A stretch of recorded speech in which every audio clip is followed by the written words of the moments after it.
Somebody Funny. will be recorded. Fine. So we have almost 10 minutes more. So Carol, very happy for this event. Very happy. As are we, Father, thrilled to have you in our midst again. Yeah, it is. I have some beautiful memories of my visits last time, and it's beautiful. So let's get ready. And you have anything special to say? I will, Father, but we're still waiting for participants to come in. Maybe 5 minutes before I will start my announcements. And then You can. Already there are quite a few people.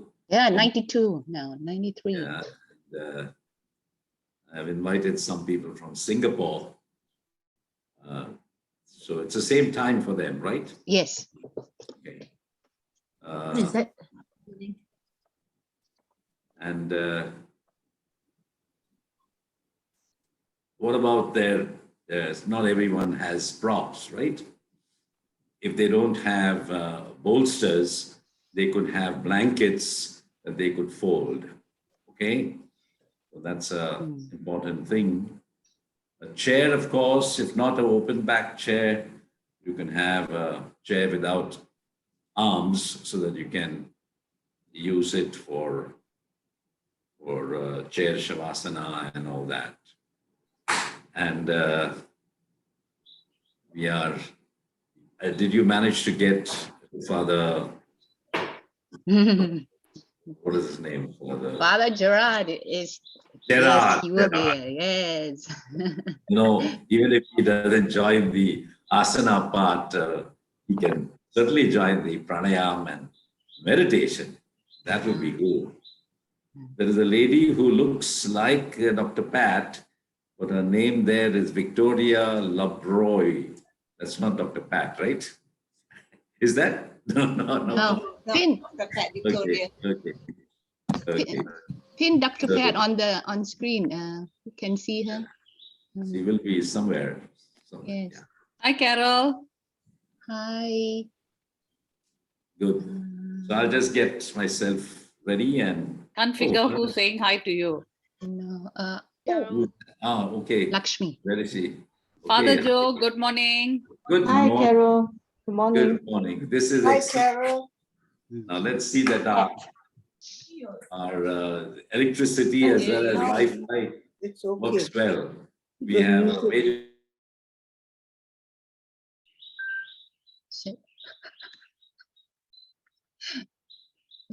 Sorry, Father.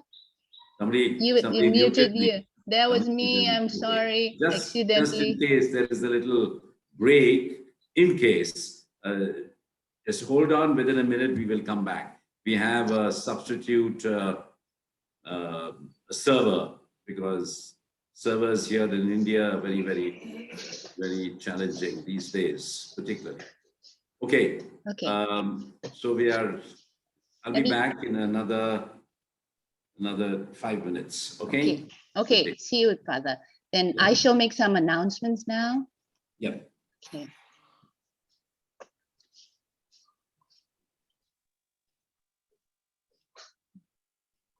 So to everyone who's a little bit new to Father Joe's classes, he will be conducting class and his assistant, I think that was Stephen just now in the background, will be doing the asana. So all you have to do is just to follow Stephen and to listen to Father, right? Do the best you can. Don't be, bothered too much if you didn't understand something, especially if you're new to this. Just try and catch it as he goes on, because he guides all along the way, all right? Then because of that you have to listen very well and also be able to look in your screen. They will be spotted pin, so you can see them all the time.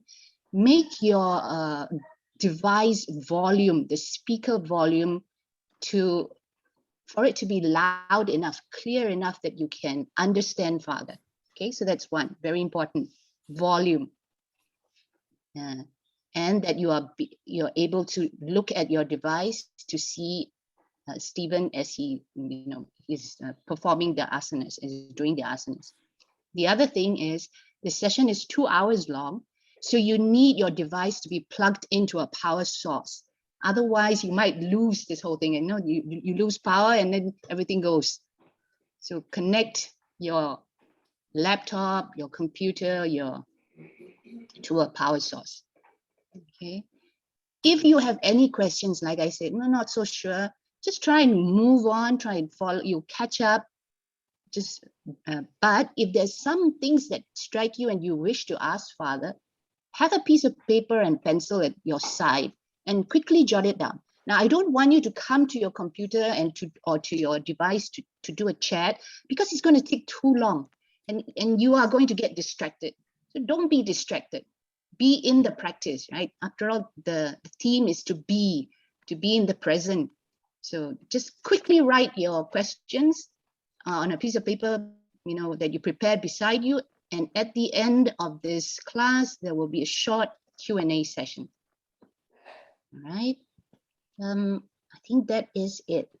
Enjoy your class.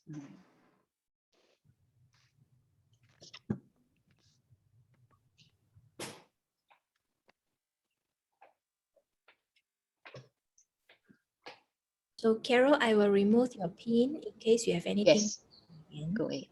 All right. Thanks, Senior. We will see Father later when he turn on his camera. And Carol, Father Gerard is here too. Okay.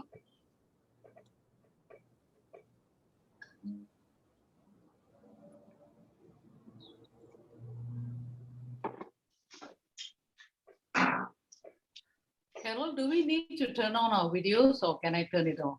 You can turn it off if you wish, because you will not be there's too many people. I think there's already 144 participants, right? So it's for you to look, not really. So without the camera, it works a little better, I think.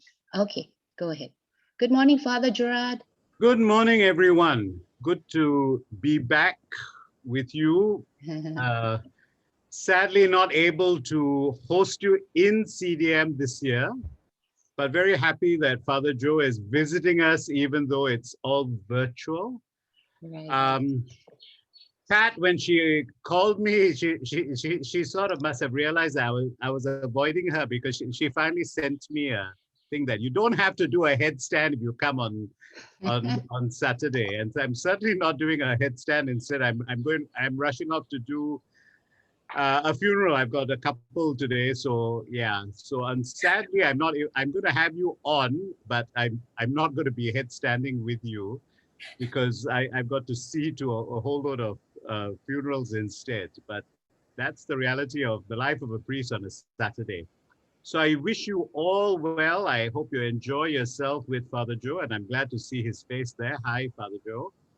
Yeah. So have a great experience of yoga today with Father Joe, and God bless you all. Thank you, Father Gerard. Thank you. It's nice to have you with us, but maybe one day I'm going to give you a very special class alone. Well, you have, and it has helped my back, certainly. I've done some of those exercises that you gave me, yes. Lovely. Right. Lovely. Okay. Great. All the best. God bless. Thank you. So we have this is right. Okay, so it's 1 minute more.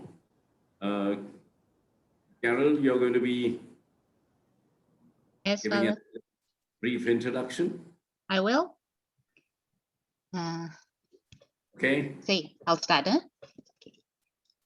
So, good morning to all the participants. I'm Carol, your coordinator for today's class.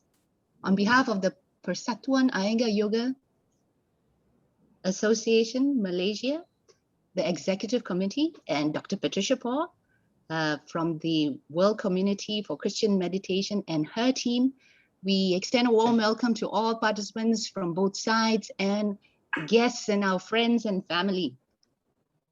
We are 170 strong, and we wish now, collectively, we wish Father Joe a warm welcome. Thank you for coming back into our midst and taking this class with us. The theme for today is a yoga practice for meditation, the role of the body in meditation. See, there's a practice of using the body to shift the mind towards meditation, as is in the Ashtanga Yoga. And who better to take us through this than Father Joe? So I will leave you in his good, loving, and capable hands for him to begin. Thank you all. Please enjoy your session. Namaskar. Good morning. And it's a very special event for me and for you to put together two great people who inspired my life. One is Mother Teresa, as you know, and the other is Guruji Iyengar. And the blend of these two came because of my work with the challenged people who are marginalized because of a challenge such as addiction or major ailments. So I always call Mother Teresa and B.K.S. Iyengar my yin and yang. Rather, Guruji said, don't say yin and yang, say Ida and Pingala, because the Shushumna Nadi is the God of my understanding, and that is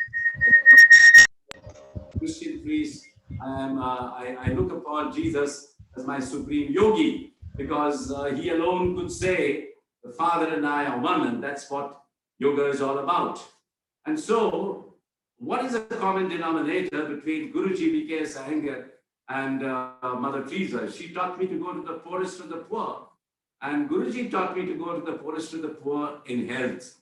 And that is why in 2006, he came all the way to Bombay, and in a huge auditorium of Rangasharda, he gave us a demonstration, as well as he affirmed this particular modality of using Iyengar to reach out to those who are poorest of the poor in health. Now, you'll be surprised that some of the poorest of the poor in health are quite people who have never touched, like Father Gerard, who said that earlier he was not really conversant with doing yoga. But when I did a few postures that were addressing one's ailment, it makes all the difference. And recently, our own Cardinal Archbishop, Cardinal Oswald, who is a cancer survivor, he has been practicing this, because when I first saw him and I checked his breath, it was in a minute, it was 30 breaths. Then I put him on the famous proverbial Iyengar bolster, and within 10 minutes, his breath dropped to 7 per minute. So it is very effective. Why do we use the body for prayer, for meditation? Because Guruji himself said that the body is my temple and asanas are my prayer. Now, this did not get exported for the simple reason that Carl Gustav Jung warned the Westerners that if they remain in the same mindset of reductionistic philosophy, materialistic philosophy, they will never be able to practice yoga, because yoga does have the third dimension. Okay, now let me give all this explanation as you do the first restorative posture. It is called Supta posture, lying down. You can do it in 3 ways. One way is to do it in the classical Virasana. Now, you may not be able to get the classical Virasana, so there are 2 other substitutes. One substitute is that you just lie with, now if you don't have a bolster, fold your blankets in such a manner that you can, fold your blankets in such a manner that you are able to make some kind of a bolster-like effect. Now, when this happens, you can use also the belt. Okay, now Stephen is going to do Virasana. You do Virasana. Now, if you don't know how to do Virasana, Virasana is sitting on your heels. If you can't get this posture well, you can do what is known as Supta Baddha Konasana. Baddha Konasana is keeping your feet together and keeping the belt all around your waist. And then it's very good if you have the belt. If you don't have the belt, don't worry. Just keep your feet like that. Now, what if those people who cannot do this? Then I would suggest, don't get threatened. Just cross your legs, or if you cannot cross your legs, even stretch your legs and be on the bolster. As you are like this on the bolster, I'm going to tell you a few things that give you the rationale for today's session. What is that? When Guruji taught, he, as I said, spoke of the body being the temple. But in that process, to be the temple, one had to observe what are the components of this temple. There are three components. Bahiranga, which is the outer body. Antaranga, which is the inner body. Antaratma, which is the transrational, the transpersonal. So, many people stopped at Bahiranga. Now, in the East, there is a saying that when a wise man points a finger to the moon, the fool gets preoccupied with the finger.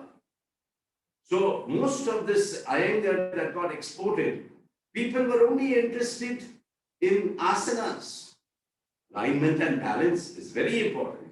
That is why we use the belt, we use the bolster, we use the chair, all this to be able to get the body into alignment. Very important. And after that, we have to work on the second dimension, the Antaranga, which has two aspects, pranayam and pratyahara. I'll explain that as we go on. So, what is this all about? It is, as Guruji would say, yoga is to know thyself. And like Socrates, and St. Augustine said, noverim me ut noverim te. Lord, help me to know myself so that I can know you. Now, this process of knowing oneself is an inward journey. That is why yoga for meditation is not a workout. It is a work-in. Scientifically, it is moving from the periphery to the center, from the sympathetic nervous system to the central nervous system, via the autonomic nervous system. So, Bahiranga is practiced not only for the benefits, there are a lot of benefits, perfectly okay, but we don't stop there. We use the Antaranga, that is the autonomic process of using pranayam, the breath, to go into Antaratma, which is dharana, dhyana, and samadhi.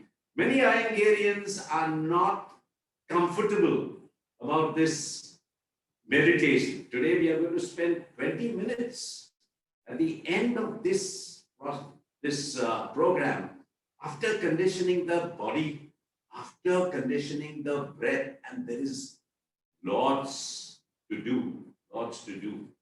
And it's a process of working within.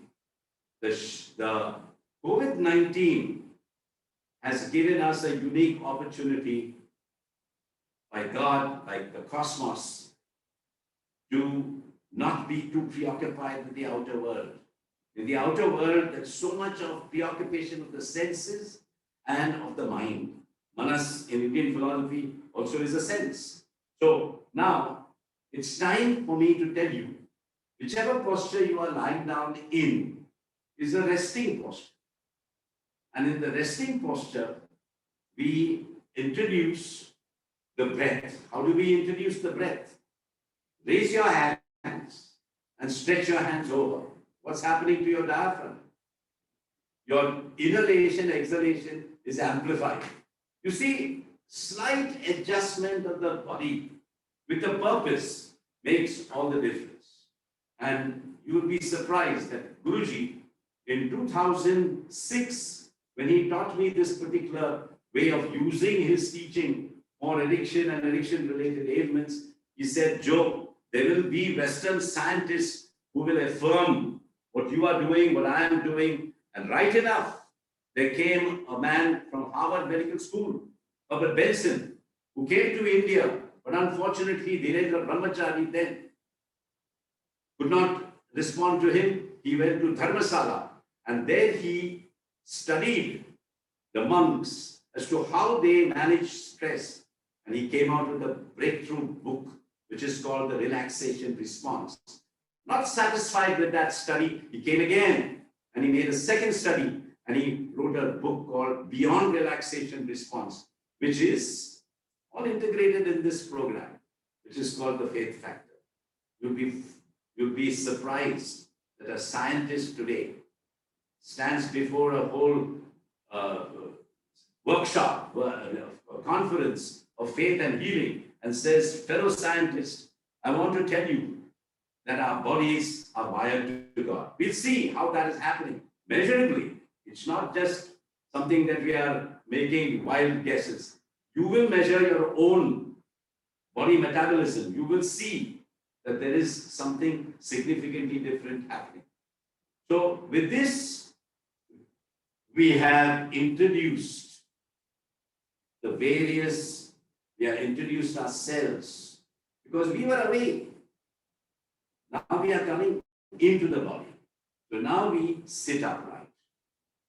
See, the first part, which is mainly to do with asana practice, is not too much.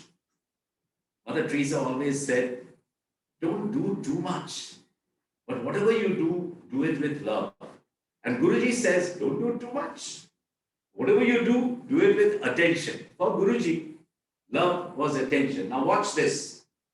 If you can make this happen, good. If you cannot make this happen, use a table.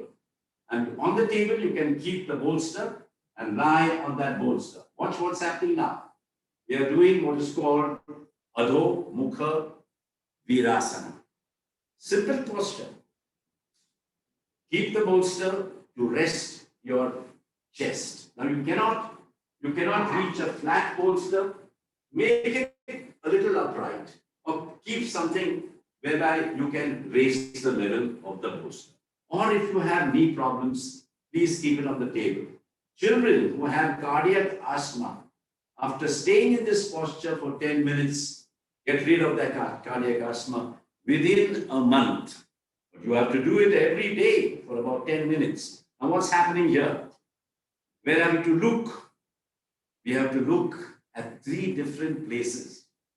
The main place, of course, is the front ribs. The front ribs resisting the bolster. But how do you make this posture fully and a posture that is both antaranga and antaratma? What is that? Antaranga is you have to use certain areas of communication, which is the heel of the palm. If you press the heel of the palm through the biceps, your lumbar spine gets extended. Feel that. Then with the tips of your fingers, move your tips of the fingers forward. What happens? The triceps open up the thoracic. See, this is Iyengar. That you come to get into the temple that is your body with simple mindfulness, but not just mindfulness, but putting your attention. As I said, for Guruji, attention is love. And so you stay there. What happens? As you're inhaling, your front ribs are resisting the bolster. And as you are resisting the bolster, your entire breathing system is getting optimized. This is most important. That if this can heal cardiac asthma done in a restorative way, we need it for meditation.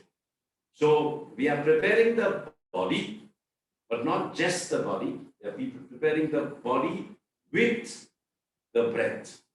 Because the body alone, if you just do exercise, it's okay, you will get the release of endorphins. But do you know something?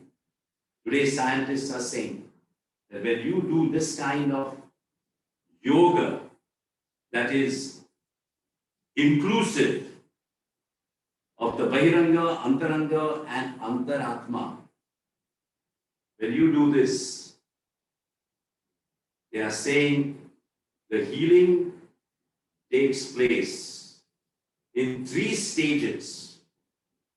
So let's look at that first. What is the 3 stages? First stage is restedness. Why? Because my Supreme Yogi said, come to me, all you who labor and are overburdened, and I will give you rest. Guruji teaches us how to bring that restedness in every asana. Why? Because Patanjali said, Sthira Sukham Asana. Sthira is that you have to jump around like monkeys. It's okay. There are sequences where we do jump around. There are jumpings and all that in Iyengar. But when you take Iyengar to a person who wants to be in a meditative way, centered, dharana, meditate, dhyana, and experience, the fruit of meditation is what? Tato dvandva na abhighata. That is, you come to a state where you can feel that you are able to absorb the lockdown world that was upsetting us. Today we can look at it with equanimity. We can look at it with samatolatva. We can look at it with not disturbing our inner being. Now we are going to go into a very famous protocol, which originally were called, Patanjali learned it from the dogs.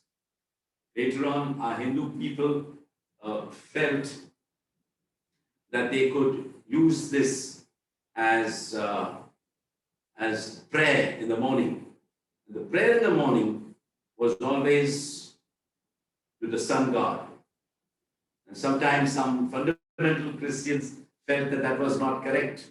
Well, they don't know that St. Francis of Assisi called the sun brother sun and moon sister moon. So environment and the human being are connected. And so in this posture, we do what is called 3 progressive stretches with an awareness of what is in the external world to be reflected in our inner world. And the first posture we do is called Adhomukha Shvana, downward looking dog. So we go up in, lift your tailbone up, and as you lift your tailbone up and you stand, as you're inhaling, you're lifting up the spine. As you're exhaling, you're descending the spine.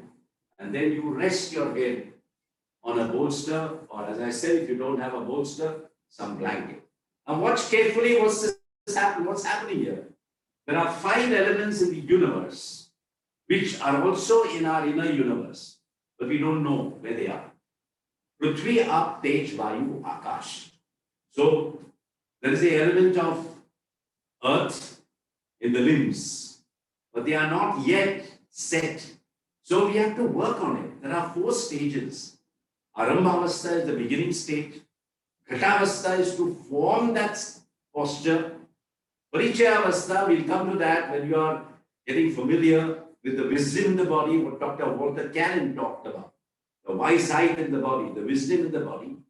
And then finally there is Nishpatti Avastha. We'll come to that. So first determine the Prithvi Tattva, the element of the earth in the limbs, the element of water in the area of the hip joints, and the area of light in the solar plexus, the area of prana, vayu, in the diaphragm. But the most important, as much as for Prithvi Tattva, is the area of the brain, which is Akasha Tattva, ether. And today we are talking about nitric oxide. We'll come to that also. Meditation, if it doesn't bring that nitric oxide, we are only working on exercise. We're not really going into the antaratmic dimension of Iyengar. From here, we go into the second stage. The second stage is drop your pelvic rim on the bolster and lift your whole trunk up. Now, be careful. We are doing for people who perhaps have never practiced yoga, but they are getting this for the first time. Or you teachers are teaching this for people for the first time. Be gentle but firm. You know, Iyengar was a no-nonsense man.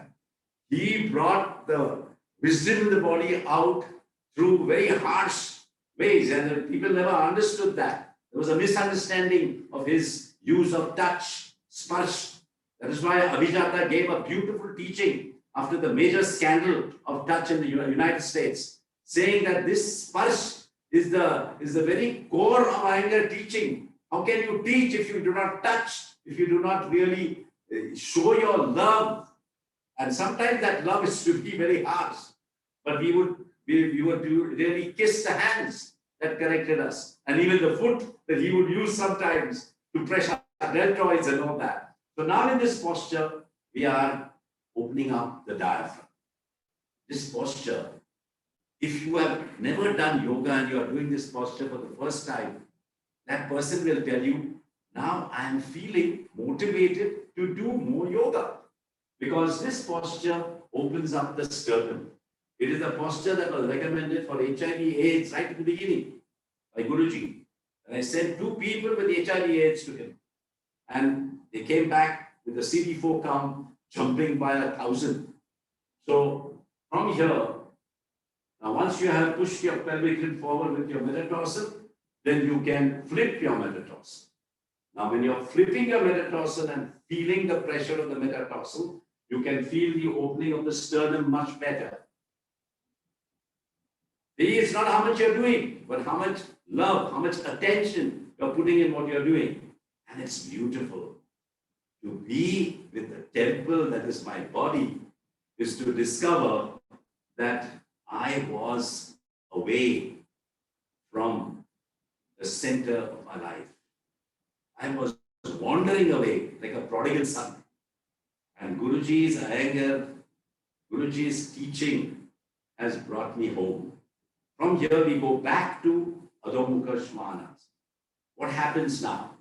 In this posture, which we have done before, but when we come back to this, we have come into the 4th stage. What is the 4th stage?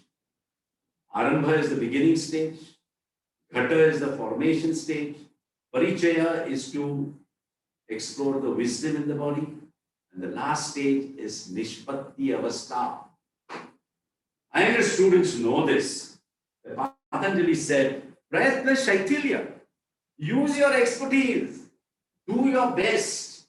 But you know, they miss out on the last part of that sutra. Ananta Samapattibhya. What is that? Nishpatti Avastha. That now you bring your effort to God and you say, this is who I am. Take me as I am. So human effort dovetailing into God's grace is Prayatna Shaitilya Ananta Samapattibhyam. That is it. There is no yoga in Iyengar that is not with reference to the Antaratma. And people who do this without the Antaratma get hurt. So Guruji said that those who do an asana without proper attention, instead of the asana healing, can hurt. And now from here, we either walk or we jump to Uttanasana. Okay, now this is stand upright, stand upright. Before we go into Uttanasana, you know, the outer body is one that has not been used, has been misused, and when it comes to my addiction community, it has been abused. So to love this body back to life, first start, we first understand how to make this body inwardly stir to get the nitric oxide sukham and to remain as an asana, not to jump around like a monkey, to remain as an asana. And the first basic asana is Tadasana. The Patanjali saw the trees, saw the mountains, and he named his asana again. From them, Vrikshasana, Tadasana. This is Tadasana. What happens here? You have to learn how to stand. On the foot, there are 4 points in the foot. The front point of the metatarsal, inner point of the metatarsal, outer point of the metatarsal, inner point of the heel, outer point of the heel. Now what happens? Lift your right metatarsal and stretch the skin of your arch of the feet and rest your foot down. Look what has happened. Your right toe is ahead of the left toe. That's called stretching the skin of the arch of the foot. Then you lift your left foot, stretch the skin of the left foot, and equalize it with the right foot. What has happened in this? That as you did that, the shin bone hit the knee bone. The bending knee has gone. That's one. That's Mula Bandha. This brings about the contraction of the muscles of the coccyx. My dear participants, if you don't know how to handle the bandhas, you can never be a good meditator. Because there is so much of distraction that we have to shut chitta vritti nirodha. To stop the chatter of the mind, you must activate the right brain. All this is right brain work. So then there is another bandha which is called Uddiyana bandha. For that, it's good to separate your feet. Separate your feet 6 to 8 inches apart and pay attention to the inner metatarsal. Inner metatarsal. That inner metatarsal, when you try to pressurize that, what happens? The shin and the femur turn inwards. Then you get a suction effect. That is Uddiyana bandha. Now we do that when we are doing Uttanasana. But I don't want to threaten you with Uttanasana because I have a beautiful, progressive, stage by stage Uttanasana for meditators. You will do it with the chair or if any object that you can use to use this Wait. So first we do, now that you can bring your feet together, after doing both the bandhas, then lock your shoulder blades and stretch your hands. Now remember one thing, you have to always reflect the 5 elements within the body. And to bring about that sense of deep inwardness, we join our hands together, turn our palms inside out, and lift the hands up. When you lift the hands up, you work on the wrists, you work on the elbows, but above all, try to work on the shoulders. Now, if you can lift your shoulders, then throw your head back. And this is where you're going to work on the cervical spine. When you work on the cervical spine traction this way, most of us, because of sedentary life, we have a problem of the relationship of the heart with the brain. The carotid artery doesn't function as well. So this is what we do. All of us, those who are advanced Iyengar teachers here, they know we can stand on our hands and lift our head backwards. Adho Mukha Vrikshasana.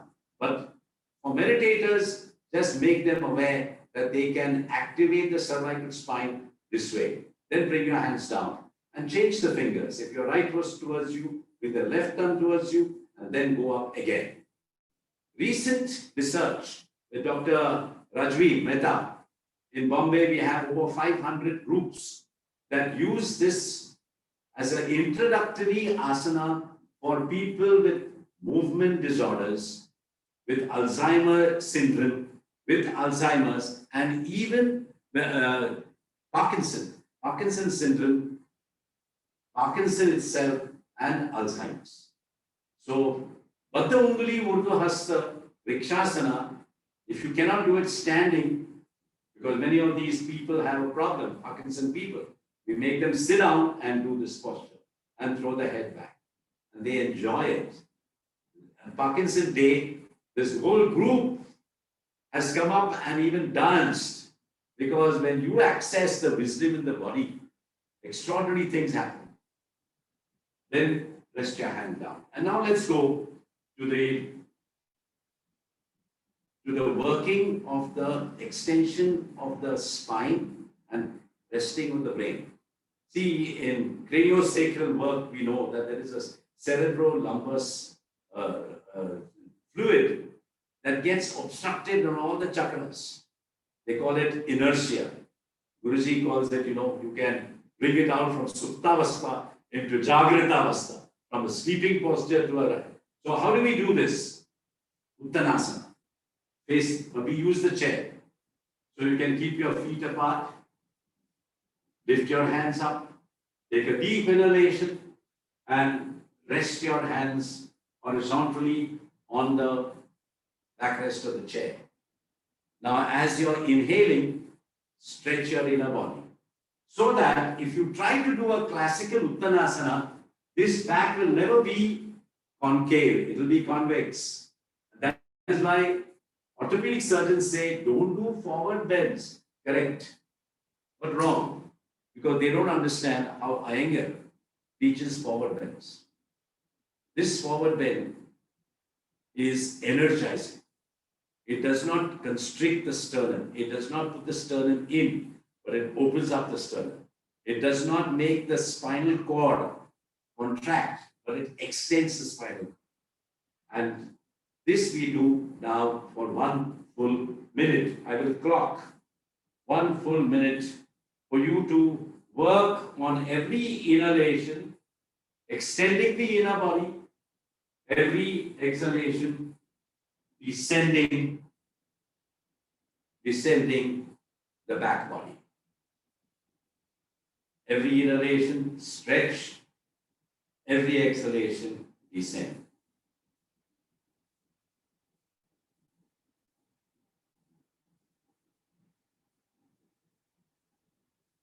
My Supreme Yogi said, it's a spirit that gives life.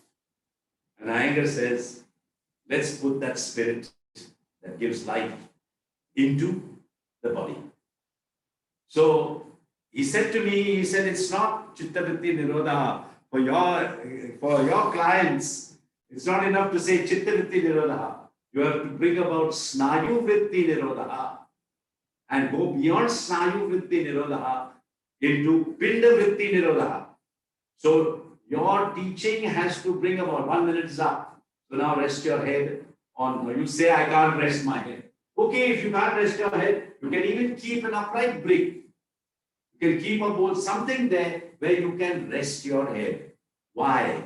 Because the bunch of muscles between your eyebrows, or the Adya Chakra, requires to receive the gift of humility. Generally, that chakra always goes away from the heart, in thinking mode. But we are not interested in the thinking mode. We are precisely bringing about Chittavritti, shutting the chakra of the mind, and for that we have to get the cooperation of the right brain. And that is why you rest your forehead on the edge of the chest. Now, this is very simple. but profound. You have never said hello to the three systems of your body: the nervous system, the endocrinal system, and the immune system. Guruji makes us say hello to all these systems to bring them to awareness. You know, when you pay attention, as Guruji said, attention is love. No? So when you pay attention, you suddenly realize, like a prodigal, I was away.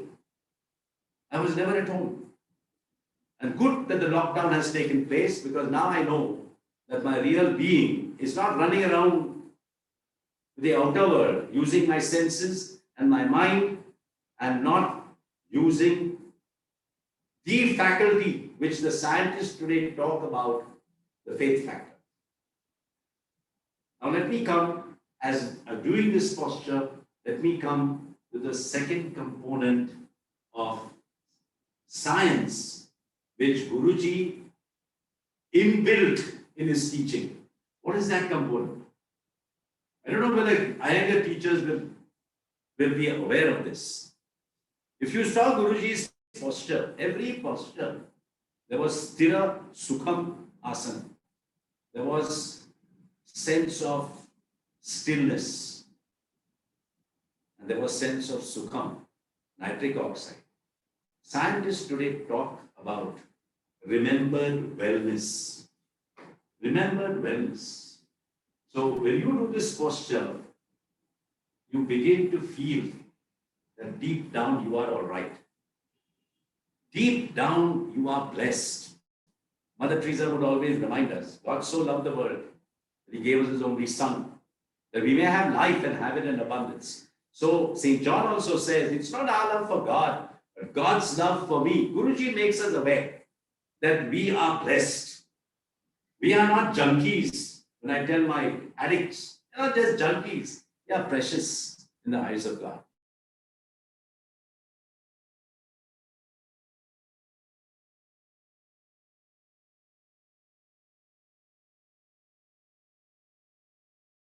Slowly inhale and stand upright.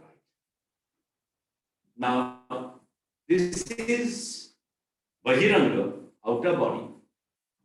There are many standing postures that one can do, but we are not introducing standing postures today, for the simple reason that I want people to understand that asanas have to have the component, as I said just now, three components of restedness, remembered wellness, and the faith factor.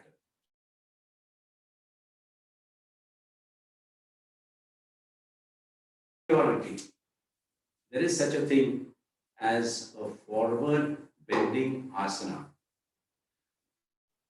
My internet is unstable. I hope you can hear me.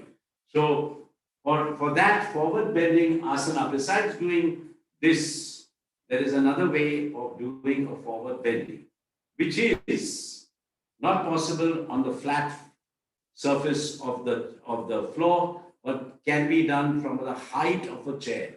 So use the chair against the wall or against a firm surface and sit at the edge of the chair. Now, when you sit at the edge of the chair, you can stretch your legs forward. You can stretch your legs forward, and because you're sitting on the height, when you come forward, there is no strain on the lumbar spine. This was recommended by Guruji for people who have back problems. So stretch your heels. Now do Dandasana. Dandasana is pressurize your hands on the seat of the chair and lift your sternum up. And then lift your hands up and slowly inhale and exhale and come forward as much as you can. Now, if you cannot, then you could even keep a bolster or something so that you can rest your body on that. But those who don't need it can discard it. But those who need it can keep. Now, just mind you one thing. I want to tell you one thing. That when you do this posture, this is a very special posture, which originally was called Brahmacharyasana. What is that? walking, dwelling in the presence of God. It's the same as Psalm 27. There is one thing I ask of the Lord. For this I long, to dwell in the house of the Lord all the days of my life. So those of us who don't need any support can just use a minimum support. But as you're bending forward, what are you doing? You are activating the pancreas. So this is also a very important posture for diabetics. You have to do it for a long period of time. Once we do this, we feel that we are more interiorly oriented, not externally distracted. Chittavritti Nirodha is an essential component of meditation. We call it Christian meditation. There's nothing specifically Christian because the Dalai Lama is part of our organization world over. Even the former Archbishop of Canterbury, Rowan Williams, is also a part, and many others, people, Hindu, Radhanath Swami of the Hare Krishna, all of us, we meditate together. I mean, meditation unites them. That's what John Main, the founder of the World Community for Christian Meditation, said, that meditation builds communities. But how? Because we encounter the Lord. Now, this is to be done for at least, I would say, 3 to 4 minutes. It calms down the entire being. Earlier in Uttanasana, we stretch the spine and we relax the brain. Here we are working endocrinal with an endocrinal approach. Kidneys, liver, spleen, pancreas.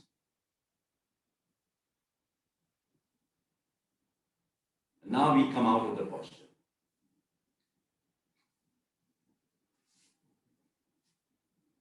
The next one is a little bit challenging, but it is essential. Now, before we go into that next one, it may be useful that we also optimize our cardiac muscles. To optimize the cardiac muscles, there are various postures. Viparita Dandasana, Vishmasana. So, I would like you to look at 2 ways of practicing Vishmasana. 2 ways of practicing Vishmasana.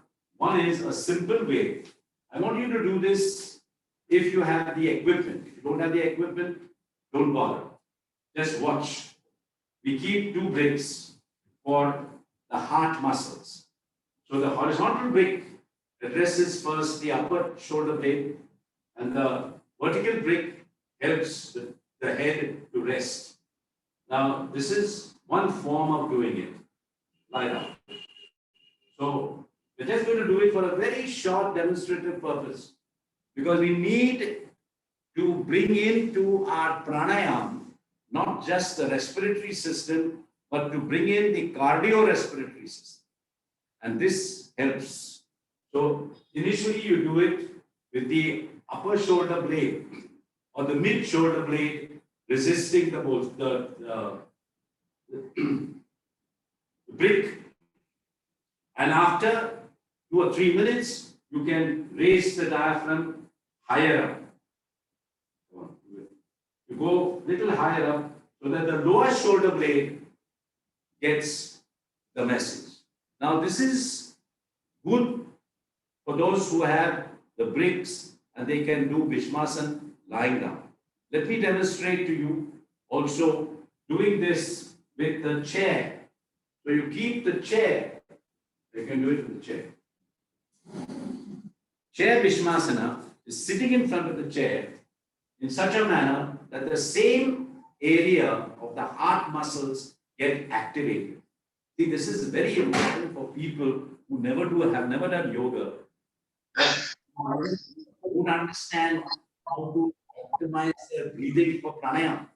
And if you don't do proper pranayama, you can't do meditation.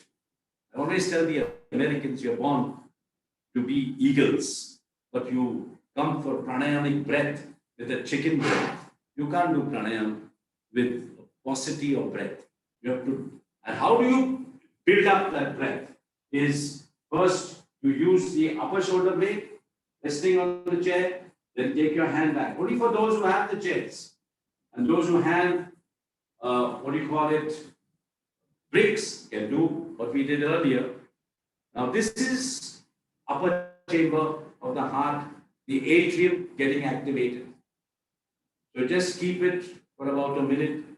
The actual practice would mean that you keep it for 3 minutes. And then you, since we are only demonstrating, and I need time for also do a lot of pranayamic work, you will not keep it for the full 3 minutes. After about a minute,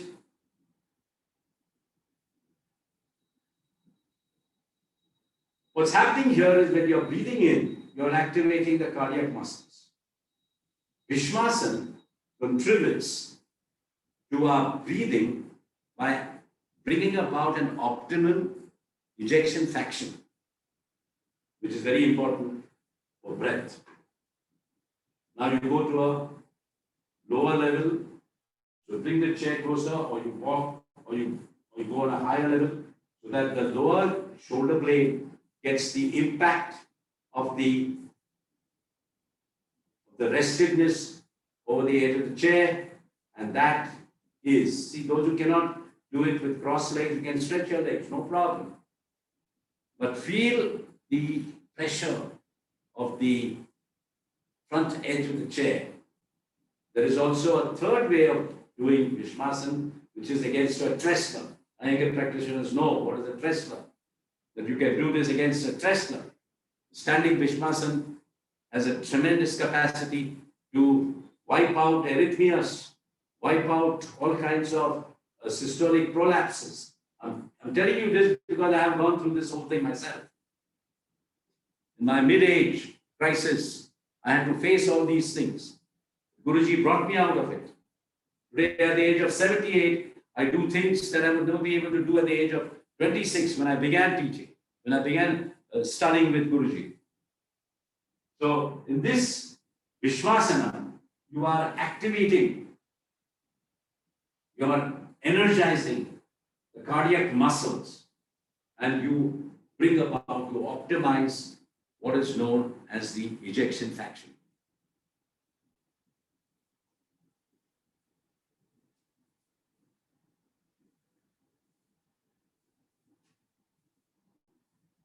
Once you come out of this posture now, we're not doing it for too long, enough to demonstrate and to show how Vishwasan can contribute to the breath.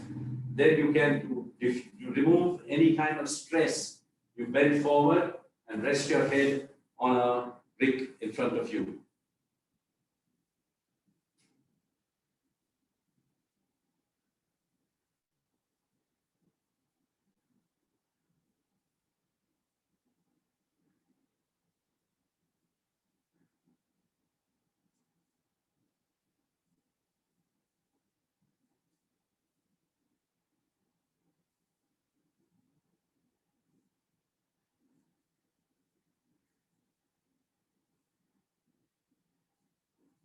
Now sit upright, and we are going to go into a posture which I call the psychosomatics of the prayer of the heart. So we use a bolster or we use a brick. If you don't have a bolster, you can use a brick. Something, if you don't have a bolster, you can also hold your blanket in a manner that will look like a bolster, that will feel like a bolster. And here you have to have also a belt. It's good to have bricks to keep you. See, once you have done Vishwasana, we encourage people to keep a brick also for the shoulder blades, so that you remind yourself of the Vishwasana effect in the heart. Then you sit and lie back in such a manner that, see, if the brick is obstructing your shoulders from resting on the floor, remove the brick. It's only for advanced people who have had a good optimum activation of the cardiac muscles, that we recommend a big. This is Setu Bandha, restorative Setu Bandha. Then you extend your legs. Now begins the process called the prayer of the heart. All mystics, Meister Eckhart, Teresa of Avila, John of the Cross, the cloud of the unknowing, Indian mystics, Tukaram, Jnaneshwar, Mirabai, the lady mystic, all talk about the prayer of the heart. Guruji tells us how to make that prayer of the heart psychosomatically experience it. What is it? There are two energies in the body. The energy of life, which is in the spine. That energy of life always in our normal life is always moving downwards. When that energy is moving downwards, you're craving for food and drink. And when it goes still lower down, you're craving for sexual satisfaction. In yoga, you reverse this energy. How? God has given us two sluice gates. One is called Mula Bandha, the other is called Uddiyana Bandha. So as you are lying in this posture, as you're inhaling, you stretch your heels and feel the belt getting tighter. What's happening? The muscles against the coccyx are getting firm. That's Mula Bandha. As you're exhaling, God has given us a device whereby the lower abdominal muscles relax. That's called Uddiyana Bandha.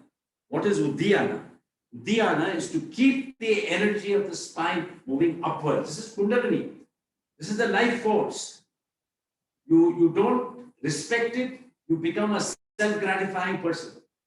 You learn to deny it. See, my Supreme Yogi said it very clearly. You want to be a sadhaka, you want to be my disciple, do three things. Deny yourself. Take up the cross. The cross is the reality around us, the reality that we have to face every day.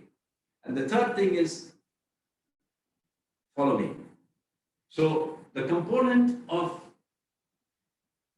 denying comes about in the bandhanas. When you reverse the energy of the self-gratification to self-denial and push the energy, the kundalini, towards the heart, then there is a second energy, which is called the energy of intelligence. Where is that? The brain. And that generally always goes upwards. That's why people who are all the time thinking and all that, their Adya chakra is always away from the Anahata chakra, from the cardiac plexus. In meditation, we have to bring it down. How do you bring it down? By a Jalandhara Bandha. What is Jalandhara Bandha?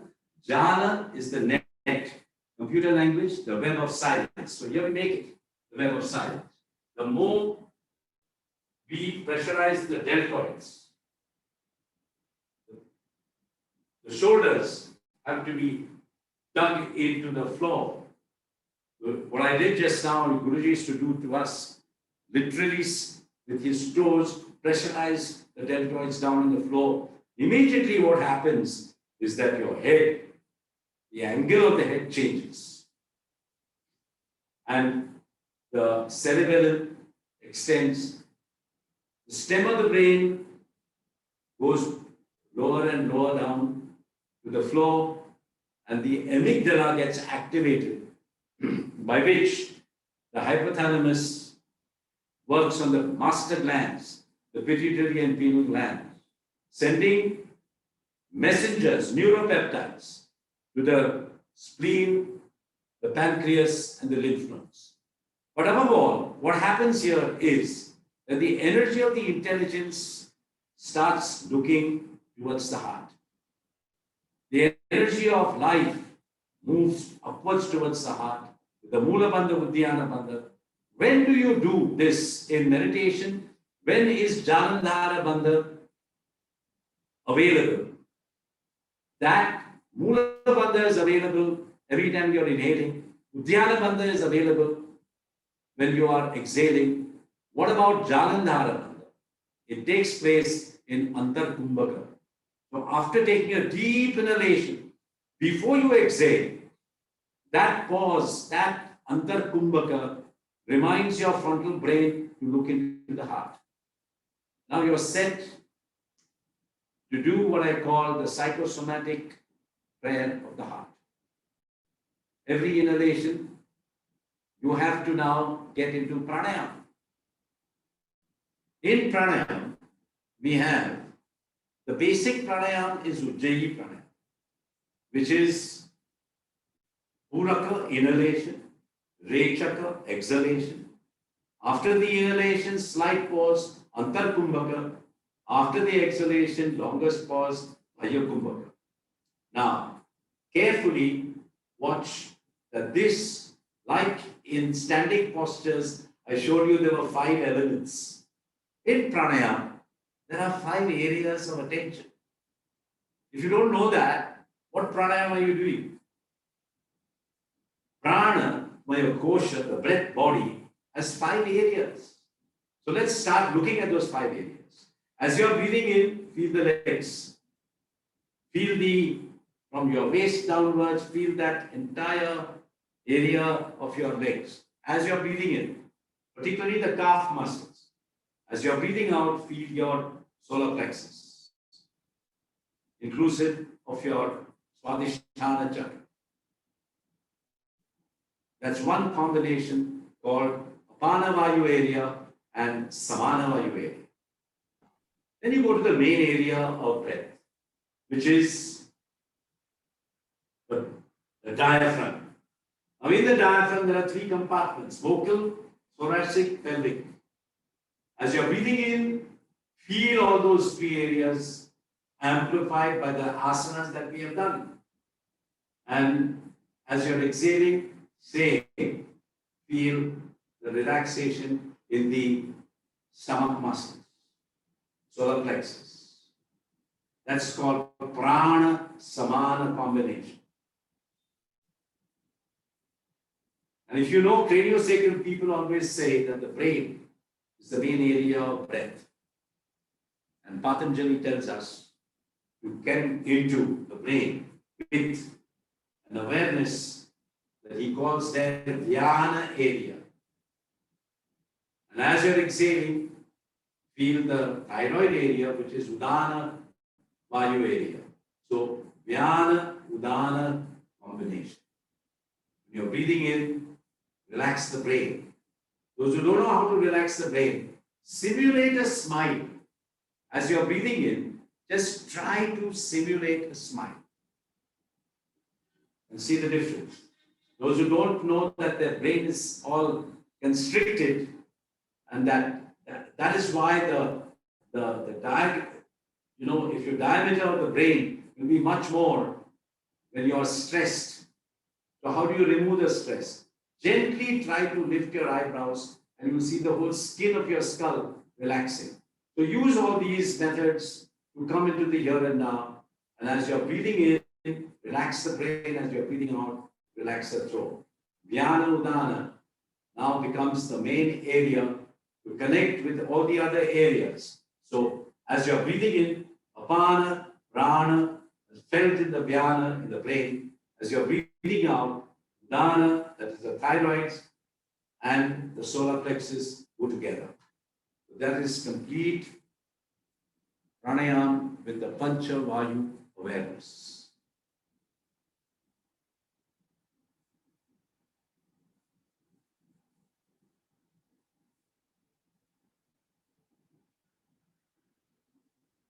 This can be done for about 7 minutes, 10 minutes. It all depends on how much one wants to really learn to include the body and the breath for meditation. We conclude this posture by bending your knees. Those who have used the Vishmasan brick, remove the Vishmasan brick, then remove the belt, push the bolster between your feet, roll on your bend your knees, keep the brick for your head, Pavana Muktasana, embrace your shins. Now in this posture, there are three muscles that are communicating with each other, with one another. The quadricep muscles, pressurizing the stomach muscles. And with that pressure, you are able to feel the healing effect in the lumbar spine muscles. The more the pressure, the better the healing. And if you want to really check that you are bringing about the healing in the lumbar spine, do Parshva Pavanamuktasana. Slightly tilt your right and you see what you feel in the left side of your lumbar spine. The skin and the flesh extend.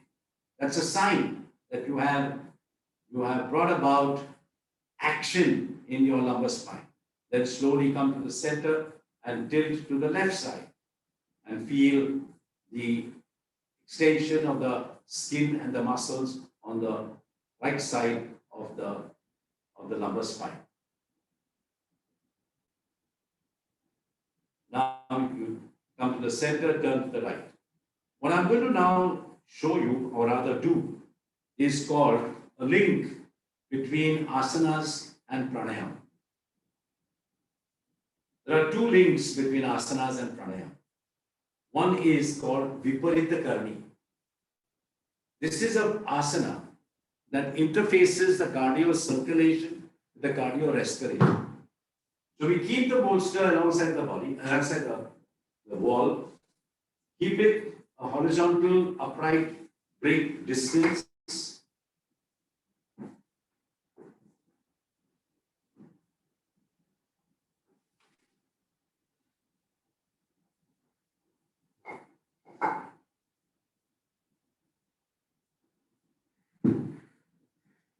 And you slowly sit on the edge.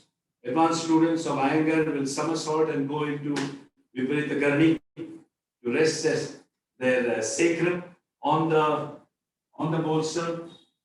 Or you can just roll around from the edge of the bolster and go up and see that the buttock bone is touching the wall. Then keep your legs upright.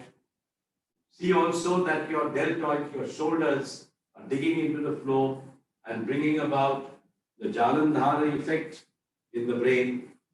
This is a very important posture prior to be going into pranayama. Because in this, the major artery in the leg, the femoral vein, is reversed. And because it is reversed, it sends down. The blood rushing down challenges the cardiorespiratory system. But we have already prepared the cardiorespiratory system to take this challenge.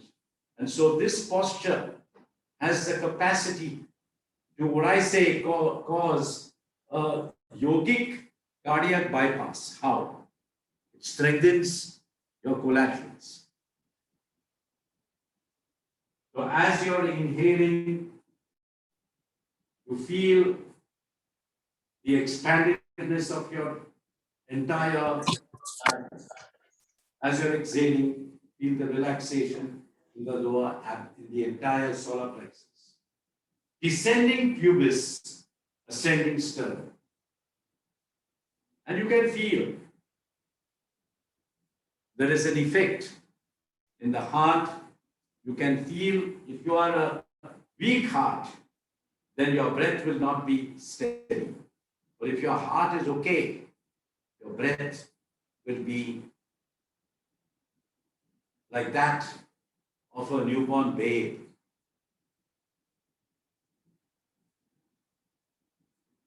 We're keeping this posture for 3 minutes.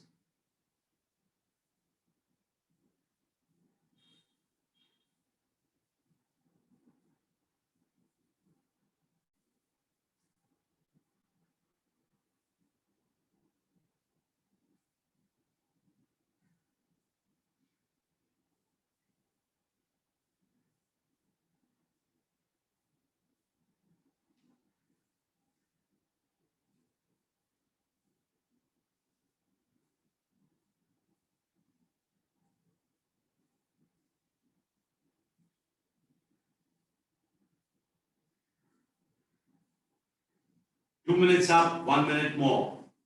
But in this 1 minute, final minute, you may cross your legs. Bend your knees and cross your legs.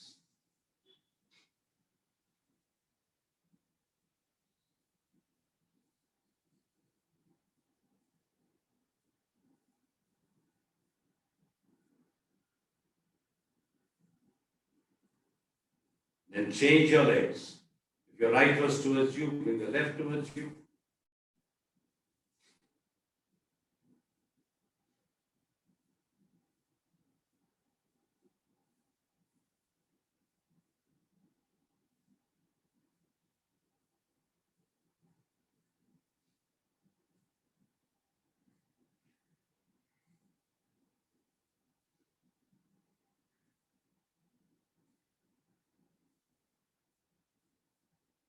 Slowly roll your right and sit upright. We now do the final restorative posture, which is called chair shavasana. And this is going to be the diagnostic posture for people who qualify for meditation. You know, to meditate yogically, remember one thing, that meditation is the seventh anga of Ashtanga Yoga. But you cannot come to that unless you do pranayama, which results in pratyahara, which brings about dharana, and then you are in meditation.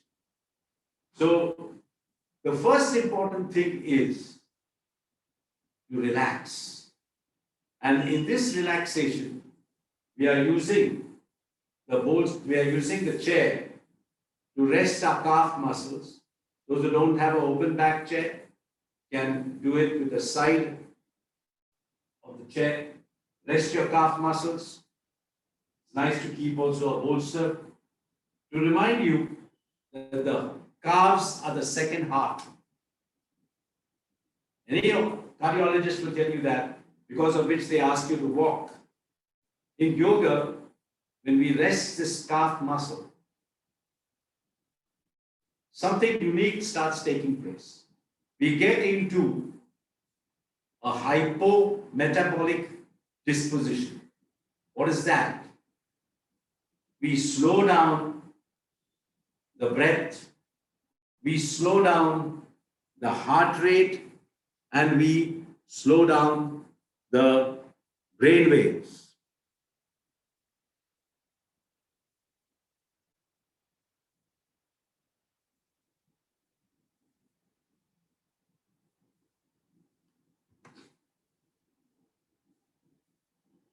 In another 3 to 4 minutes, we will take account of our heartbeat, which, as I said, in fact, you can do all kinds of testing right now. Even if you take, at the end of 10 minutes, if you take an electroencephalograph, counting the heart rate, blood pressure, whatever you use, you will see that this sequence brings about a hypometabolic conditioning. And once you bring that about, you are able to work on your breath, prana, in such a manner that it can effect the two essential qualities, requisites for meditation. We know that in meditation, there is the first part called via purgativa, to cleanse, saucha, that happens in pratyahara. So as we are doing pranayama, pratyahara automatically takes place. What is pratyahara? A disposition of dispossession. Letting go of the senses, of the mind, let go. And the major factor of letting go is forgiveness. Don't sit in meditation if you have not worked on your pratyahara, and particularly the pratyahara of letting go all trauma. Gabor Mate has a beautiful teaching on how trauma can make us let go everything that has taken us into addiction or self-defeating behaviors. So now I'm going to ask you to take a count of your pulse beat. I will say start and I will say stop. From the start to the stop, one will be able to count the number of heart beats, and that will tell us how well we have brought about a hypometabolic condition. Given you enough time to feel your pulse beat? Get ready now.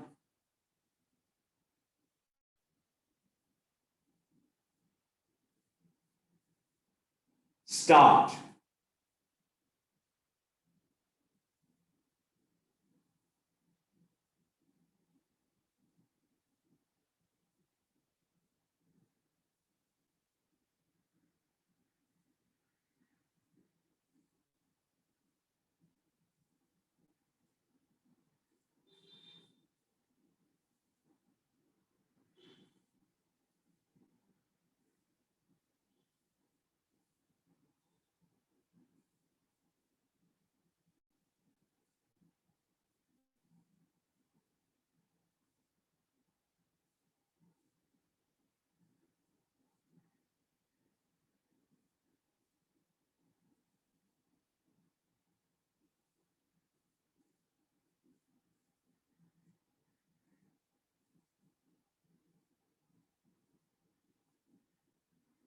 Stop.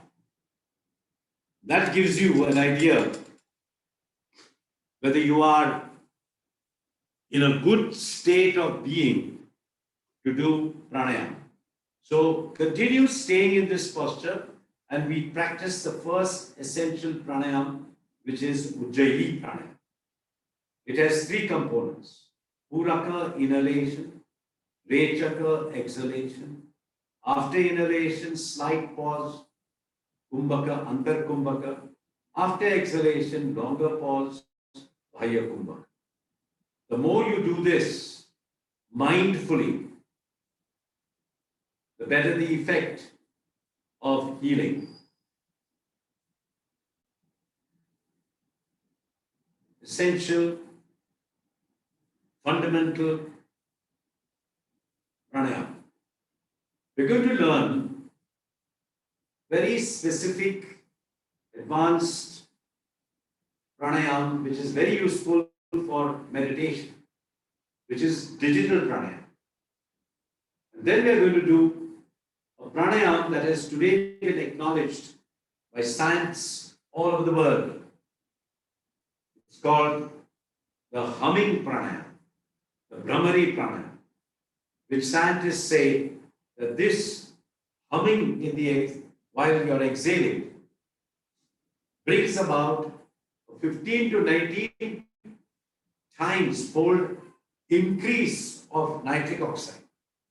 So we will use that also at the end of the pranayama before we go into what this particular group of World Community for Christian Meditation does morning and evening, a 20 minutes meditation.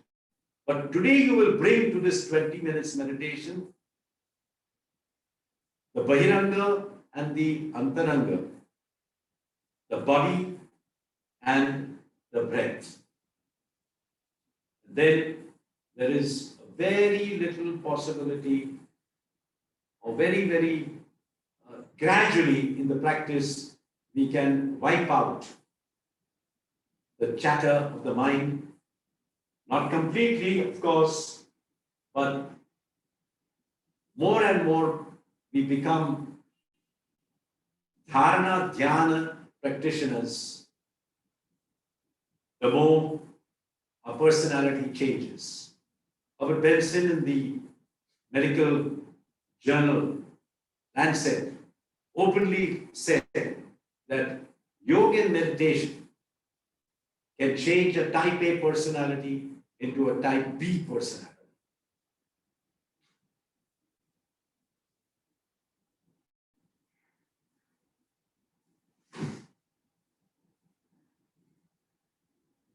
Slowly come out of the posture. We're not going to do now, you can come sitting down on the floor, or you can even use a chair. I'm going to be using a chair, sit into a back open chair so that you can use. This is what Prashant ji recommended years ago, so that we are able to do the digital pranayam with restedness. Stephen can use a bolster as he sits on a brick. Take any position by which you can keep your spine upright. We are now in the process to prepare ourselves for meditation through the breath, Antaranga. Automatically, as you work on the, how do we pay attention to the breath? People say, I cannot pay attention to the breath. And that is why I cannot meditate. Digital pranayam forces us to listen to the breath. What are the digital pranayam? What do? We keep the dominant hand, index finger and middle finger into the palm.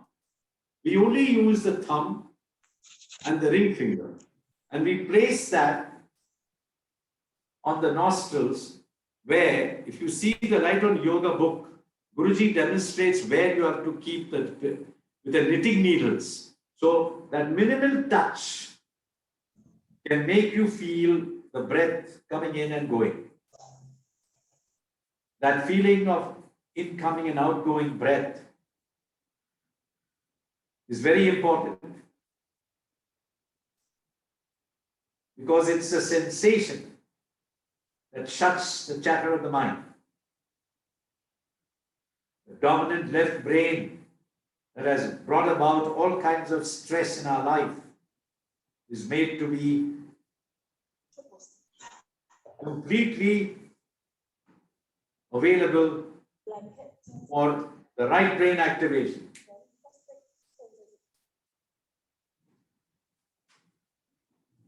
So normal breathing from both the nostrils.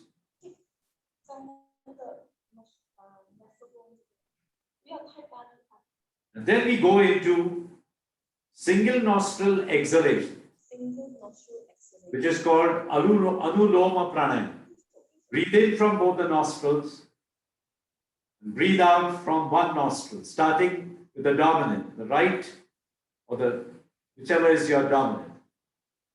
Exhale from the right, inhale from both, exhale from the left, inhale from both. Do it according to your own capacity.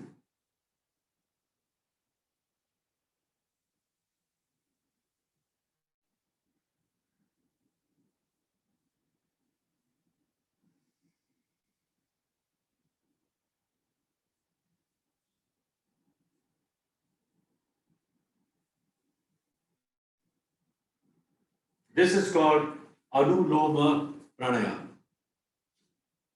After the next exhalation from the right or the dominant, you may drop your hands. Now you adjust the body with every inhalation, Mula Bandha, every exhalation, Uddiyana Bandha. At the end of the inhalation, before you exhale, that slight pause, Antar Kumbhaka, interiorly do your Jalandhara Bandha, looking of the Adya Chakra, the frontal brain orienting itself towards the heart. Then place your fingers again. Inhale from both the nostrils, exhale from both the nostrils. Now we're going to reverse. We exhale from both the nostrils and start inhaling from a single nostril. Pratiloma Pranayama.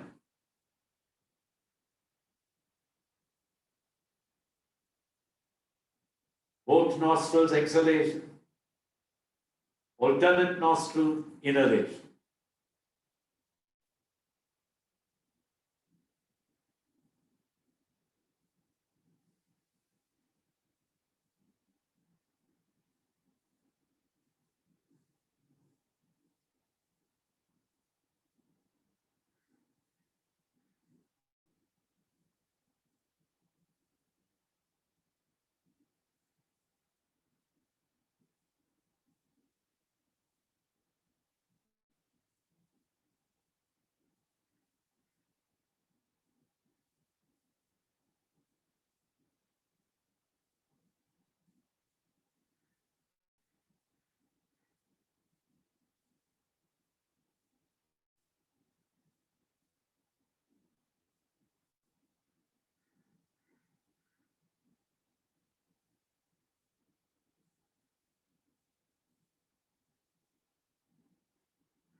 After inhaling from the right, drop your hands down.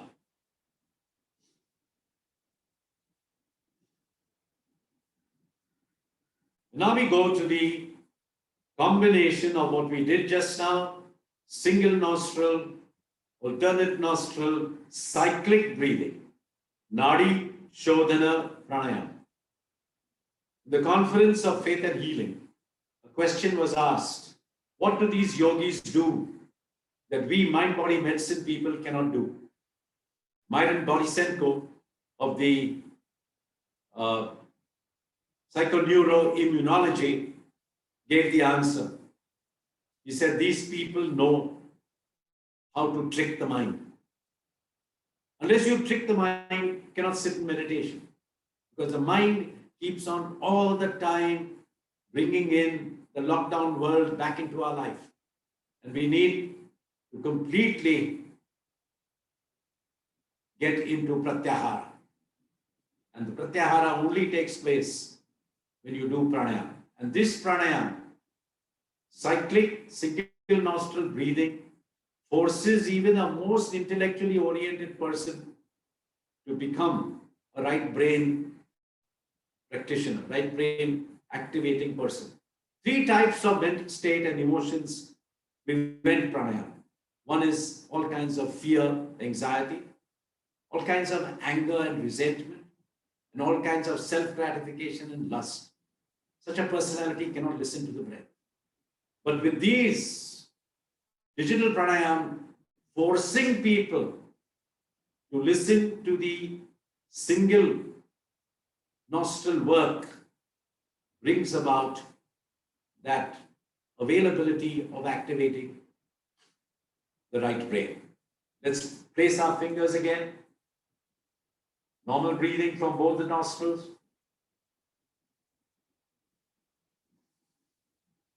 And now to begin, Nadi Shodhana Pranayama.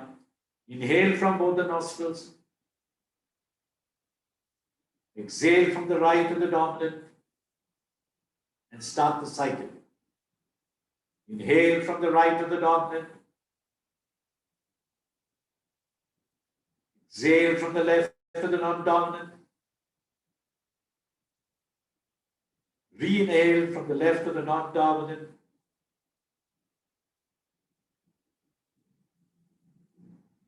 Exhale from the right to the dominant.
After exhaling from the right to the dominant, drop your hands. We have reached the most significant moment to bring about the desired effect of an increase of nitric oxide. And that's going to be with the humming as you're exhaling in the throat.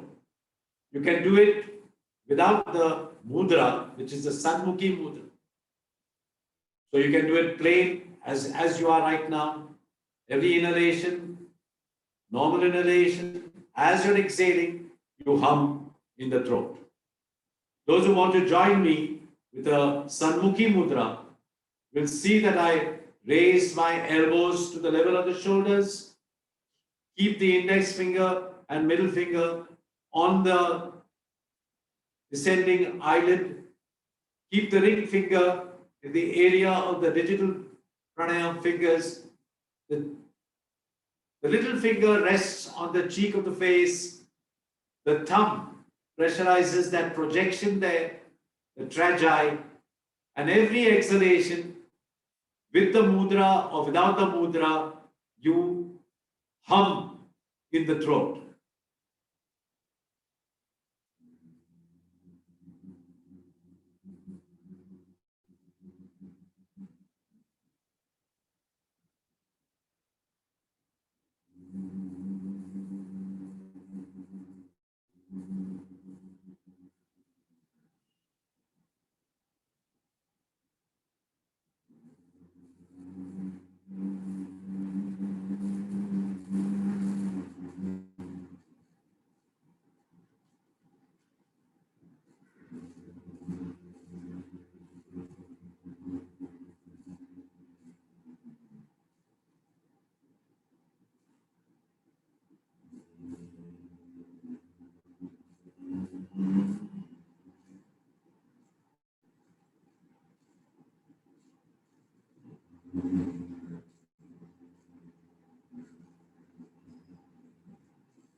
Slowly drop your hands. We now are ready to go into a 20 minutes meditation. But before that, choose a posture. You can even choose a chair shavasana posture. It's nice to sit upright also. One of the 4 postures: Sukhasana, Siddhasana, Padmasana, or Virasana. Now there's very important way of practicing this, what is called mantra meditation. John Main recommended that we use Ma Ra Na Tha, which is the Aramaic word. Just saying, "Come Lord." It's a universal mantra, but you are free to use your own individual mantras like Hari Om or Narayana. And those who have no particular religious inclination can use a secular word like Shalom. So there is no compulsion of which word. The whole community, the world community of Christian meditation, which I say includes Dalai Lama and Radhanath Swami and all people of different faith, practice this form of meditation.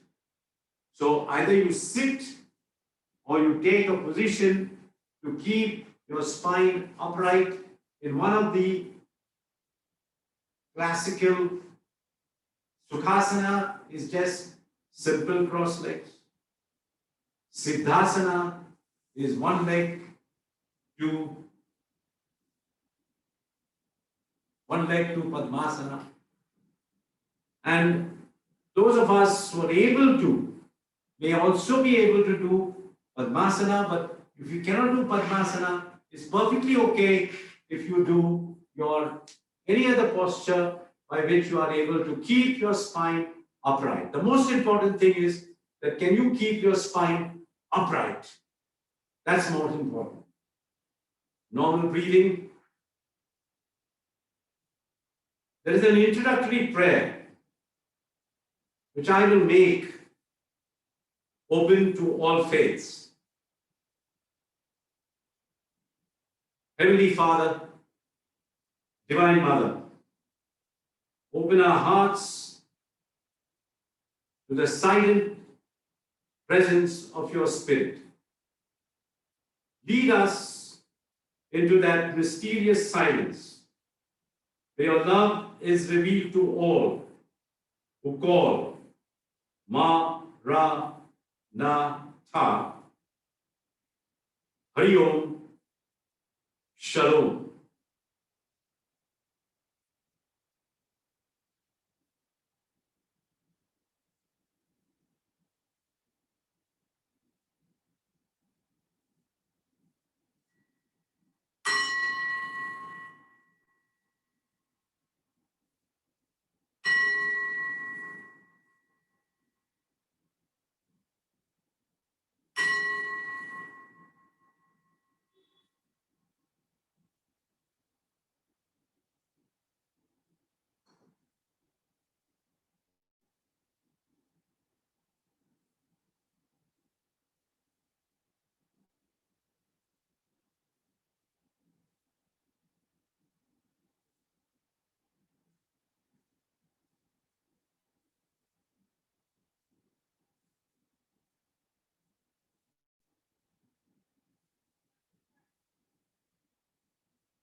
I would like to end with a prayer from the Brihat Aranyaka Upanishad, so appropriate for the lockdown situation in the world. Lord, lead us out of all kinds of ignorance into the truth. Bring us out of darkness into your marvelous light. And bring us out from a death-like situation into immortality. Asatoma sahat gamaya tamasoma jyoti gamaya mrutyorma amrutam gamaya. Om Shanti Shanti Shanti.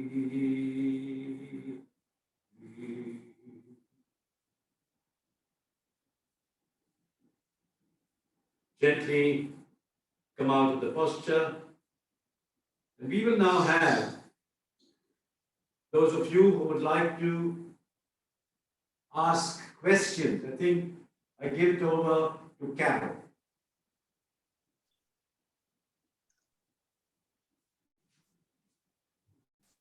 So the floor is now open. If you have your questions, come up to your device. Maybe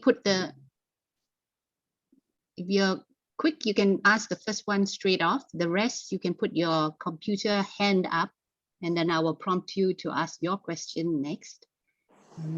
Come up, unmute yourself. Okay.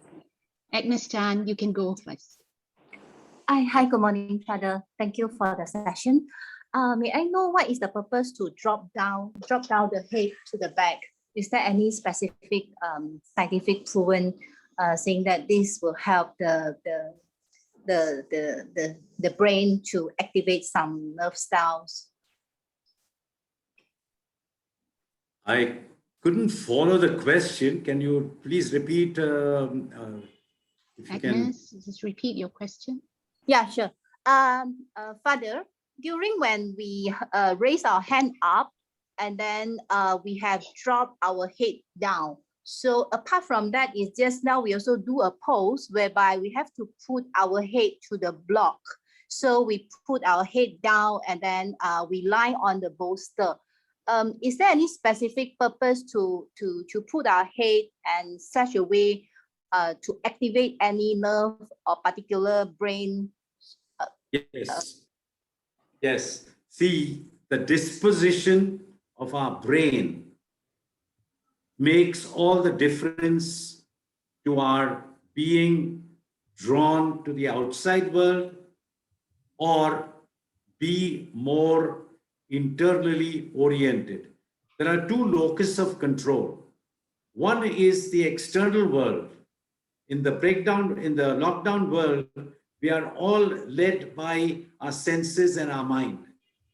But there is an inner world where we can feel the inner controller, the Antaryamin, the indwelling spirit of the risen Jesus, giving that the complete control. Now, how does that take place? That takes place by the brain being oriented towards the heart. And that is why we always insist on keeping the medulla oblongata, the cerebellum, more extended so that the frontal brain always looks towards the heart. Yes, there is a purpose for every asana in Iyengar. Next.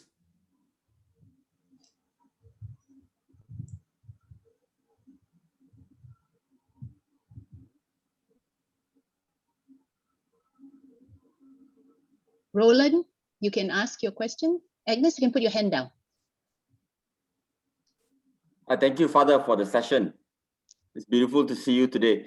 I would like to ask you, is there a danger of being in the hypometabolic state too long throughout the day? Is there a danger to that? Is there? a danger of being in the hypometabolic state? Very good question. Very good question, particularly for those who are low blood pressure people. You know, low blood pressure people have to be a little careful because a hypometabolic condition can bring them to a very dangerous kind of situation. So that's it. If that's taken care of.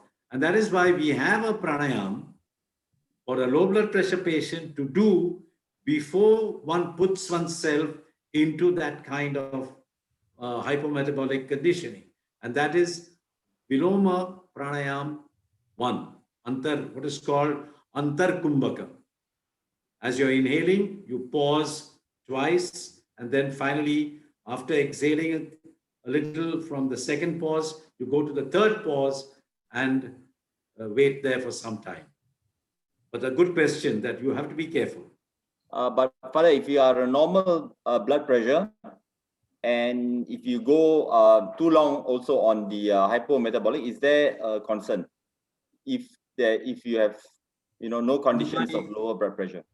Yeah, in my 54 years, I have not had, see, first and foremost, there is no need to stay on in that too long. But you're right, you shouldn't stay on in that too long. Thank you, Father. Welcome.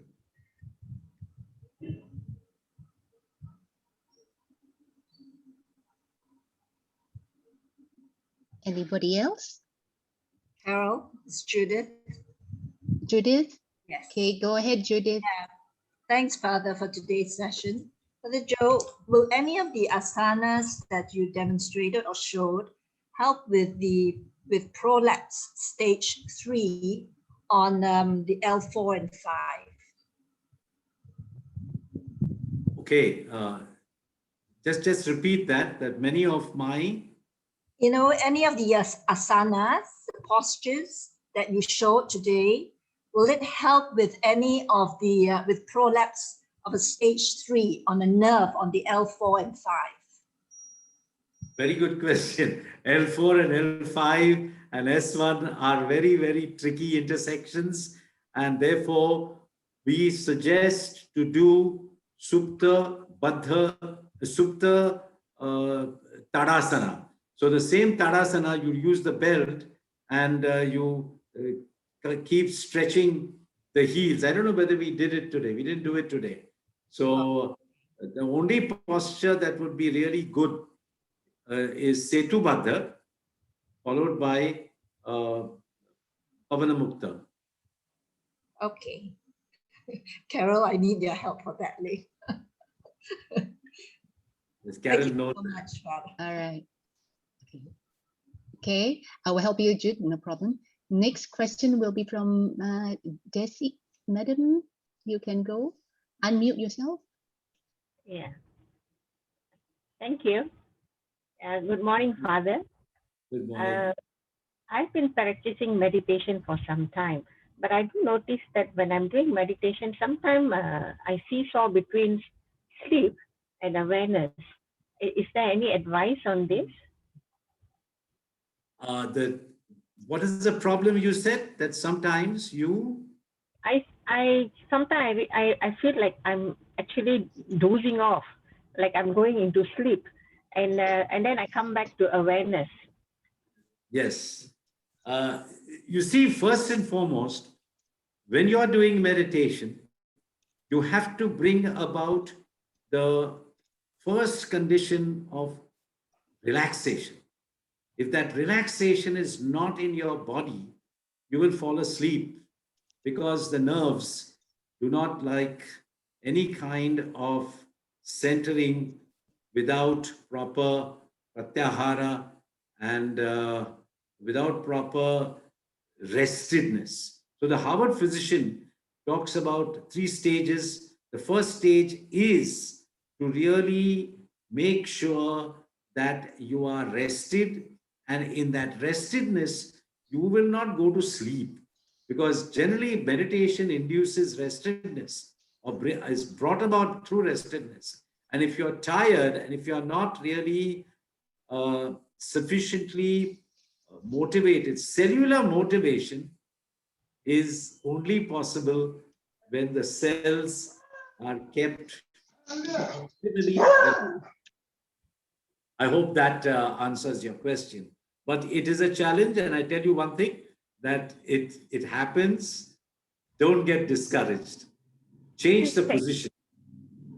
If you are doing it in a position that induces restedness in such a manner that you fall asleep, then you have to learn to. The best position I have noticed is Padmasan, Siddhasan, Virasana. Thank you, Father. Thank you very much. And I didn't hear you. Karen, you're on mute. Okay. You're on mute, Karen. Okay. Yes. Next from Angela Vincent. Anyone? Father, thanks again for the session. I want to check for people who have blocked nose, how would you do the alternate nostril breathing? A blocked nose, yes. And deviated septum also. So for that, there is a posture Karen will show you. In Viparita Dandasana, first stage, you try to take the chin away from the sternum. In Viparita Dandasana. Karen knows this very well. And as she's doing that with her thumb, suddenly your nostrils will open up.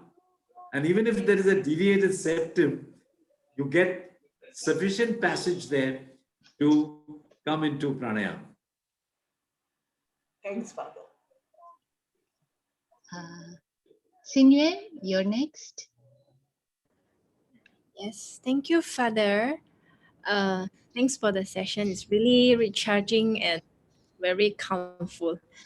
And actually, you mentioned in the class, in the beginning of the class, you did mention a few times and quite often about the cardiac muscle and the cardiac asthma things. Actually, I am naturally in birth that I have extra knot in the heart, and I actually did my ablations 10 years ago.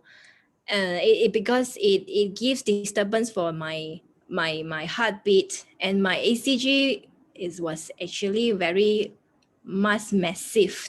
And even though now on and off I do have the arrhythmia, irregular rhythm of the heartbeat, so I was interested about this and how the asanas and the breathings can help to regulate the heartbeat as well as the breathing. I want to ask you to do only one regular posture for 10 minutes on the tressler or on a high stand. It's called standing Bhishmasana. Standing. Carol, you know the standing Bhishmasana.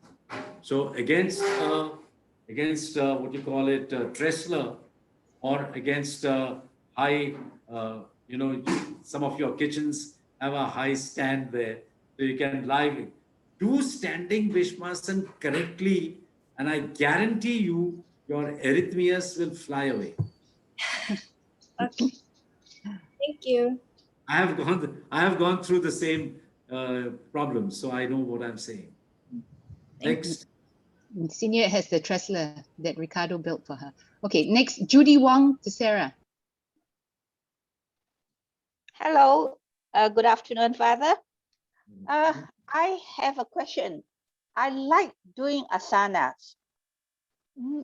Just started, I started a long time ago in pranayama, but never quite successful.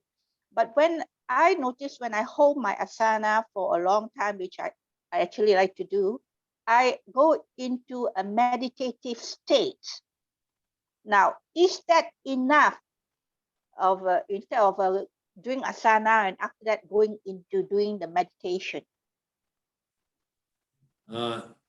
Your asanas have to be a preparation to optimize your restedness, optimize your awareness of inner wellness, and bring about the necessary dharana and dhyana for the samadhi effect. Now, let me tell you one thing. When you get tired or when you get an asana that is becoming a problem to you, it's a sign from your body to attend to something in your body which has not been attended. So sometimes you getting catches and all is one thing, but when there is when you can't keep an asana for a long time, there are two reasons for that. One is that you're not combining the breath with that asana.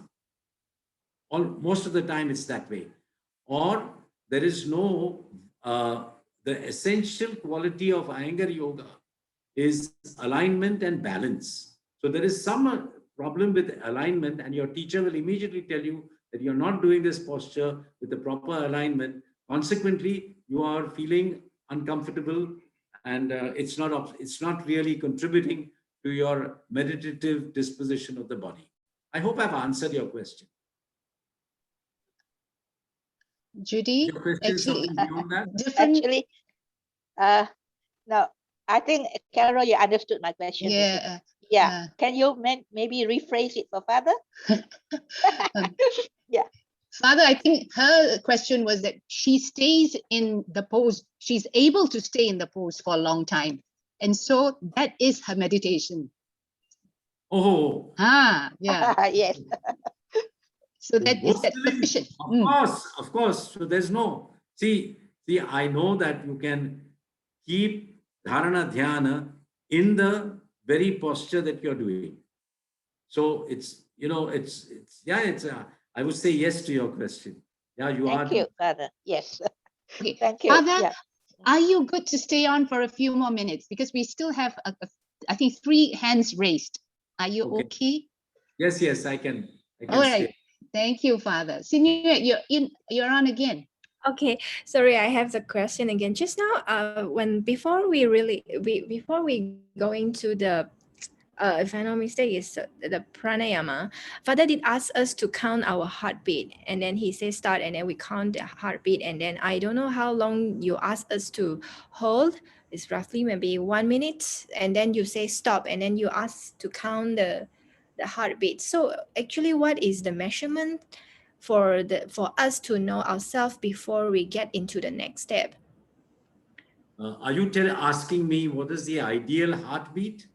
I can't measure, because if your heart rate at that point is still in the 70s, then you're not qualified to do, you're not going to be going to do a good meditation. Your heart rate should drop to the 50s and 60s. So that will be the more stable state. Then only it's self-checking that whether we are. We're just checking it. Yeah, that's right. Okay, thank you. Welcome. Melissa, can you go ahead? Unmute yourself, Melissa. Bottom left corner. Hi, Father. Thank you. I noticed one of the things that you did just now was the hummingbird.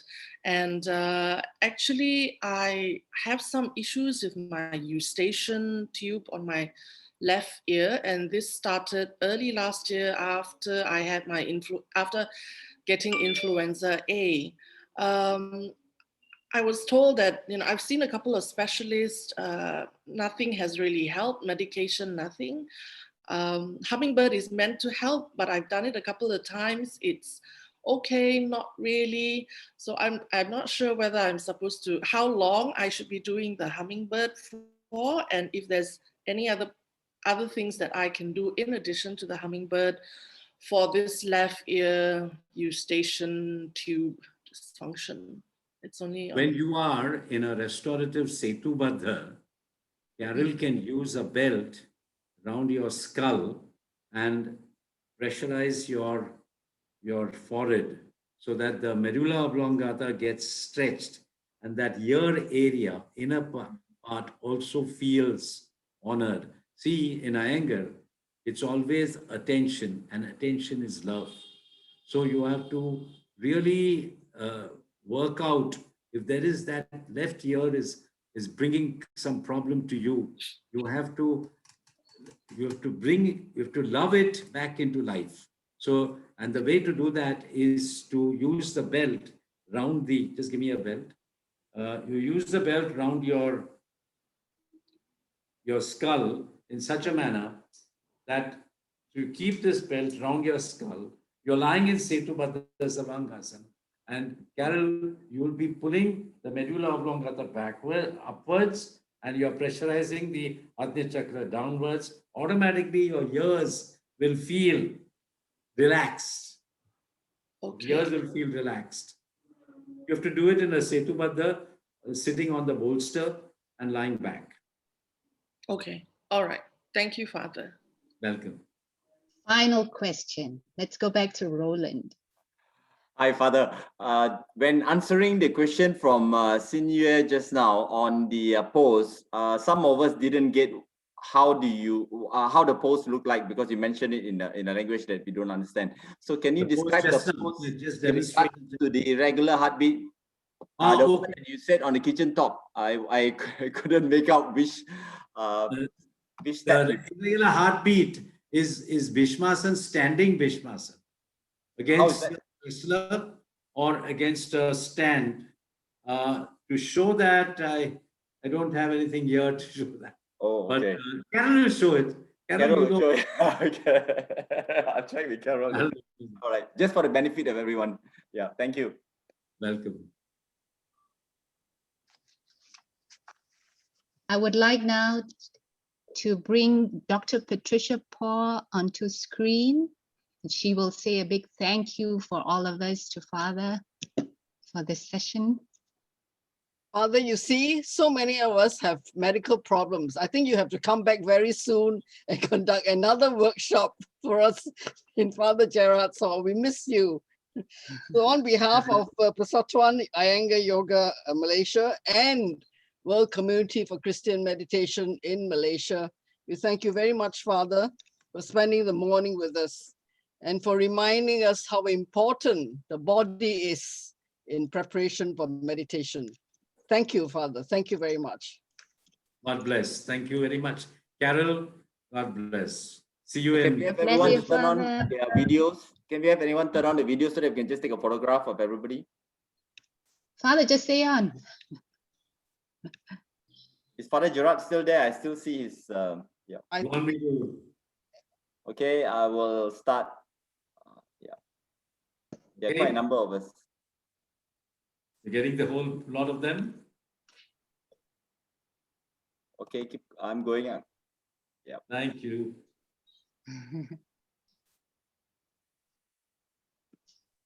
Number 3.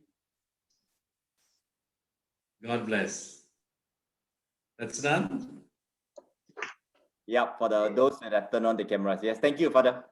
Thank you, Father. Father. Bye, Father. Thank you. Thank you, Carol. Thank you, Patricia. Thank you, Father. Very Thank you. good session, Welcome. especially Father. Thank you. Please come back again. Thank you. Thank you, Father Joe. Thanks, Carol. Thanks, Carol. KYM organizing. Bye-bye. Bye. For those who are still on, can I just say something? If the Persatuan Iyengar Yoga Association is actually holding some online classes, and if you are interested to join, it's only online classes, right? You're most welcome to. We will send the flyer out, or you can inquire with us. The email address, I will write it down. Maybe Sinuate, can you write it down, the email address, or put it on chat? And you can come to our website to find teachers near you, Iyengar Yoga teachers near you, right? Go to our website, which is www.myiyengaryoga.org. And in that website, you can find a teacher that's close to you all throughout Malaysia, Sabah and Sarawak too, okay? My name's on there. You can get my number there, so if you want to reach me for any particular thing. Well, Carol is mainly Penang, Ipoh. And I mean, here we have you, but Roland is in Penang. And there are quite a few of them from Penang here. Yes. And there are a few from Ipoh as well. So if you've got Iyengar teachers in Ipoh and Penang, Absolutely. good. Absolutely. In Penang, Sulu is here, Naren, a few of them. Yeah, they're all on the website. You can find us. Right. Thank you. Give us your website number. Again? I just share your website. I think that's fine. We can, Okay. can connect up. Okay. It, Great. is the email on the flyer that you sent around for Father's talk? That one can also, Yeah. that inquiry. Yes, Judy, that's fine. All right. And actually, you're able to follow our Facebook page. You just type Persatuan Iyengar Yoga Malaysia, then you can find us. I think I will spotlight somebody else. Even you will see the logo Persatuan Iyengar Yoga Malaysia at, behind the edge. This is our logo. So on the Facebook, the logo you will you get all the teachers' informations in during that. If you find the website, go through website or you can go to Facebook. Yeah, this is to reach. Okay. Carol, on behalf of WCCM, could you just send me the link so I can send to all those who participated on our site?